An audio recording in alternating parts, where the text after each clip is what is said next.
जब पूरा स्टेडियम जनगण मन से गूंज रहा था, भारत का तिरंगा सबसे ऊपर लहरा रहा था, तभी भारत की स्टार वेटलिफ्टर मीराबाई चानू की आंखों से आंसू बहने लगे। ये आंसू सिर्फ जीत के नहीं थे, ये आंसू थे सालों की मेहनत, दर्द, संघर्ष और देश के लिए सब कुछ दांव पर लगाने की कहानी। आज के इस वीडियो में हम जानेंगे कि मीराबाई आखिर क्यों रो पड़ी, कैसे उन्होंने कॉमनवेल्थ गेम्स में इतिहास रच दिया और वो कौन सा संघर्ष है जिसके बारे में बहुत कम लोग जानते हैं। तो वीडियो को आखिर तक जरूर देखिएगा। कॉमनवेल्थ गेम्स 2026 में भारत को पहला गोल्ड मेडल दिलाने का काम किया है मीराबाई चानू ने। 31 वर्षीय मीराबाई ने महिलाओं की 48 किलोग्राम वेट कैटेगरी में कुल 190 किलोग्राम वजन उठाकर गोल्ड मेडल अपने नाम कर लिया। इसके साथ ही उन्होंने एक ऐसा रिकॉर्ड बना दिया जो भारतीय खेल इतिहास में हमेशा याद रखा जाएगा। उन्होंने लगातार तीसरी बार कॉमनवेल्थ गेम्स में गोल्ड मेडल जीत लिया है, 2018 में, 2022 में और अब 2026 में लगातार 3 गोल्ड और कुल मिलाकर कॉमनवेल्थ गेम्स में 4 मेडल उन्होंने अपने नाम कर लिए। यानी भारत की सबसे सफल वेट लिफ्टर्स में उनका नाम अब हमेशा के लिए दर्ज हो गया है। दिलचस्प बात यह है कि मुकाबले की शुरुआत उम्मीद के मुताबिक नहीं हुई। स्नैच इवेंट में 82 किलोग्राम उठाने के पहले प्रयास में मीराबाई असफल रही। कुछ सेकंड के लिए लगा कि कहीं गोल्ड हाथ से न निकल जाए, लेकिन चैंपियन वही होता है जो गिरकर फिर खड़ा होता है। दूसरे प्रयास में उन्होंने शानदार वापसी की। इसके बाद तीसरे प्रयास में 85 किलोग्राम वजन उठाकर नया कॉमनवेल्थ गेम्स का रिकॉर्ड उन्होंने बना दिया। अब बारी थी क्लीन एंड जर्क की। यहां भी पहले प्रयास में 105 किलोग्राम उठाने में वह चूक गई, लेकिन दूसरे प्रयास में उन्होंने वही वजन आसानी से उठा लिया और यहीं पर भारत का गोल्ड पक्का हो गया। इसके बाद तीसरा प्रयास करने की जरूरत भी उन्हें नहीं पड़ी। अब सुनिए इस जीत के पीछे की सबसे बड़ी कहानी। मीराबाई ने मुकाबले के बाद पत्रकारों से कहा कि जल्दी से सवाल पूछ लीजिएगा, मैंने कई दिनों से कुछ नहीं खाया है। उन्होंने बताया कि 48 किलोग्राम में खेलने के लिए उन्हें अपना वजन काफी कम करना पड़ा। उनका सामान्य वजन लगभग 50.5 किलोग्राम रहता है, लेकिन इस प्रतियोगिता के लिए उन्हें लगभग 2.5 किलो वजन घटाना पड़ा। इसके लिए उन्होंने कई दिनों तक खाना छोड़ दिया और पानी तक भी नहीं पिया।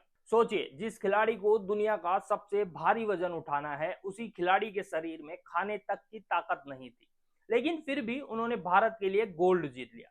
यही असली चैंपियन की पहचान होती है। जब गोल्ड मेडल पहनाया गया, भारत का तिरंगा ऊपर उठने लगा और राष्ट्रगान बजने लगा, तभी मीराबाई की आंखों से आंसू निकल पड़े। ये सिर्फ खुशी के आंसू नहीं थे, इनमें छिपा था सालों का संघर्ष, चोटों का दर्द, देश की उम्मीदों का बोझ और खुद को बार बार साबित करने की कहानी। उन्हें शायद याद आ गया होगा 2014 का वही ग्लासगो, जहां उन्होंने अपना पहला कॉमनवेल्थ मेडल जीता था। तब वो एक युवा खिलाड़ी थी। आज 12 साल बाद उसी शहर में इतिहास रच चुकी थी। सुनिए पत्रकारों से बात करते हुए उन्होंने क्या कुछ कहा। क्या चल रहा था उस टाइम दिमाग में? मैं बहुत ज़्यादा खुश हूँ कि ये तीसरा गोल्ड मेडल दे पाई हूँ इंडिया के लिए। और बहुत ज़्यादा खुश हूँ। मेरा दिमाग में बहुत कुछ चल रहा था कि हाँ, इस बार में मैं मेडल दे तो पाऊंगी, पर मैं रिकॉर्ड भी कर पाएगी कि नहीं। बहुत सारी मेरे ऊपर प्रेशर भी थे इंडिया के पूरा फ्रेंड्स की वजह से। और मेरा पूरा इस बार सोच रहा था कि पूरा इंडियन वेटलिफ्टिंग टीम को अच्छा परफॉर्मेंस देने के लिए। तो मैं बहुत ज़्यादा खुश हूँ कि मेरा थर्ड गोल है और मेरा फोर्थ मेडल है कॉमनवेल्थ गेम्स का। इससे और ज़्यादा खुशी क्या हो सकता है। मैं बहुत ही ज़्यादा खुश हूँ। कंपटीशन लेवल जो था वो मतलब मुझे लगता है कि आप लेवल में इतना नहीं था, तो क्या कुछ चल रहा था दिमाग में कि मेरे को बेसिक फोकस जो है मेरा एक रिकॉर्ड में रहेगा, क्योंकि अब आगे एशियन गेम्स भी आना है, तो उसको लेकर के भी हाँ, कुछ ऐसा कुछ प्लान चल रहा था? जी, हमारी ये गेम्स में हम इतना एफर्ट नहीं लगाने वाली थी।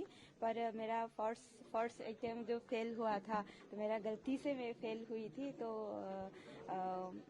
हमने सोचा था, सर दोनों ने सोचा था कि हम दो लिफ्ट ही करेंगे। उनके आगे एशियन गेम्स आने वाले हैं, तो इसी के लिए हमको फोकस करने थे। पर ये भी देखना था कि हम ट्रेनिंग में क्या क्या चल रहा है, क्या और इम्प्रूव करना चाहिए, उसको भी देखना था। तो बस ये परफॉर्मेंस मेरे लिए बहुत ही ज़्यादा महत्वपूर्ण लगती हूँ कि मैं काफ़ी टाइम से बॉडी वेट भी कंट्रोल करके रखा हूँ। 48 में लाना ये बहुत ज़्यादा मुश्किल होते हैं मेरे लिए, तो मैं बहुत ज़्यादा खुश हूँ ये परफॉर्मेंस में, और मैं पूरा फोकस रखूँगी एशियन गेम्स में। मेरा आपकी आंखों में आंसू आ गए थे नेशनल एंथम के समय, जी। क्या रहा था, क्या सोच रहे थे? हाँ, पता नहीं, ऐसे ही फ्लेक्स देखते और हमारी नेशनल एंथम जो है वो जब गाते हैं जब सुनते हैं तो अपना आप आंसू निकलते हैं कि बहुत खुशी के ही आंसू है कि मैंने इंडिया के लिए पहला गोल्ड मेडल दिया इसी के लिए। तो मैं बहुत थैंक यू कहना चाहूँगी पूरा इंडिया भरवासी को, उनकी उन्होंने इतना बहुत ज़्यादा प्रे किया है मेरे लिए, तो बस खुशी का ही आंसू था। और हमारी गाने एंथम नेशनल एंथम सुन के तो कोई भी रोते हैं, आंखों में आंसू तो निकलते ही है, तो बस खुशी का ही था। 3 दिन से आपने खाना नहीं खाया है, जी। कमर आपने कहा बहुत पतली हो गई है, कैसे वेट मेंटेन कर रहे हो? बहुत मुश्किल है कि जब 49 में खेलती थी तो थोड़ा बहुत मतलब ज़्यादा कंट्रोल नहीं करती, तो 48 में लाने के लिए मेरे लिए बहुत ही ज़्यादा फाइट करना पड़ता है सिर्फ बॉडी वेट को ही, तो बहुत मेंटेन किया मैंने। 48 ये लास्ट है मेरा कॉमनवेल्थ गेम 48 केजी का, तो मैंने सोचा था कि मैं कर सकती हूँ 48 में लाके, तो बहुत मुश्किल है एक प्लेयर्स के लिए। सबसे ये फाइटिंग लगता है कि बॉडी वेट को कंट्रोल करके रखना, तो बस मैंने खाने पीने में बहुत ध्यान रखा है कि मैं कर सकती हूँ करके, तो बस। आपने वेट की बात की तो आपका कितना वेट हो गया था जिससे 49 खिलाना था? 1-2 किलो होगा कितना? हाँ जी, मैं 49 जब खेलती है तो 1.5 kg लगती हूँ, फिर 500 ग्राम में रखती हूँ, तो इसमें से मैं 2 kg 50 ये 48 लाना है, तो 2 kg एकदम से लूज करना बहुत ही ज़्यादा डिफिकल्ट होता है कि मेरा वेट वैसे ही 50 मेरा न्यूट्रल वेट होता है, तो इसमें 48 लाने के लिए बहुत ही ज़्यादा मतलब टाइम लगता है कि एकदम से 48 500 700 में अटक जाते हैं, क्योंकि ऑलमोस्ट मेरा बॉडी में वो जो वेट है वो लूज करने का जगह है ही नहीं तो इसलिए सब कुछ मतलब मुझे बंद करना पड़ता है। पानी नहीं पी पाते, खाना नहीं खा पाते थे, मैं पूरा 3 दिन से एक पानी भी नहीं पिया है मैंने, तो बहुत ज्यादा मुश्किल है कि 48 लाना बहुत ही क्या ज्यादा प्लान है मुश्किल। खाने का, क्या सोचा हुआ है मेन्यू में, क्या सोचा है? Thank you. हाँ, मैं अभी देखूंगी क्या क्या खाना है मुझे मेडल किसको डेडिकेट करेंगे अभी? मेडल किसको डेडिकेट करेंगे? हाँ, मैं डेडिकेट मेरे विजय सर को भी कहना चाहूंगी और मेरा फैमिली को भी, कि आज तक मेरा फैमिली ने बहुत ही ज़्यादा सपोर्ट दिया है कि मैं काफ़ी इंजरी हुआ है, काफ़ी डाउन हुआ है, कि उसी टाइम में मेरा फैमिली ने ही ज़्यादा सपोर्ट दिया है, खास मेरा मम्मी ने थैंक यू। सॉरी, उनके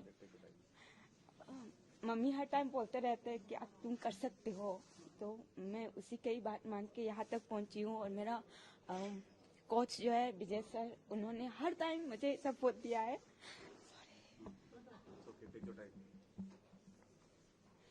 क्योंकि वेट लिफ्टिंग ऐसा गेम्स होते हैं कि काफ़ी इंजरी आते हैं, और अभी मेरा एज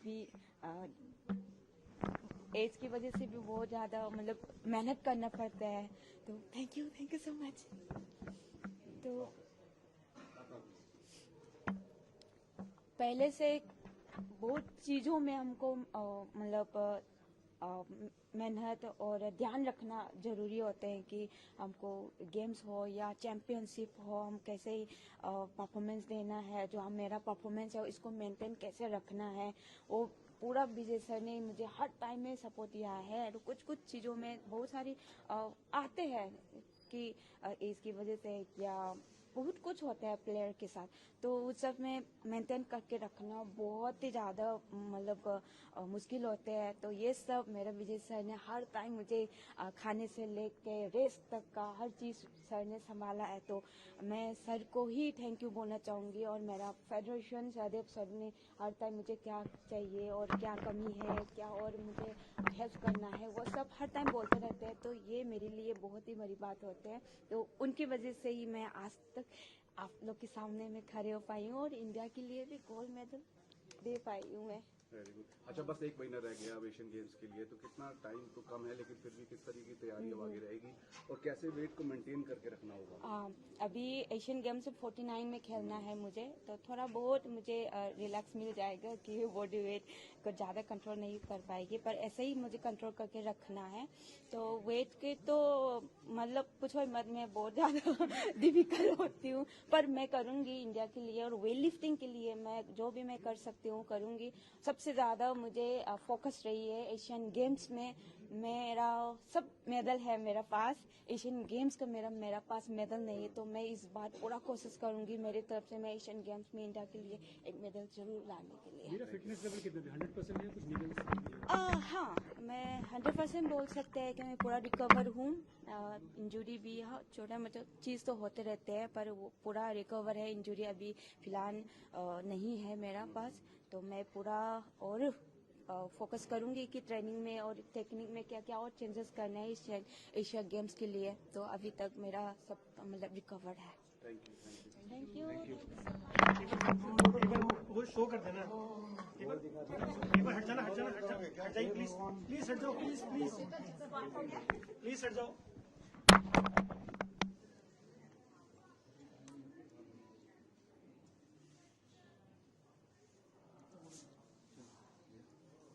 मीराबाई चानू का सफर बिल्कुल भी आसान नहीं था। मणिपुर के एक छोटे से गांव से निकलकर दुनिया की सबसे बड़ी प्रतियोगिता तक पहुंचना किसी फिल्मी कहानी से कम नहीं।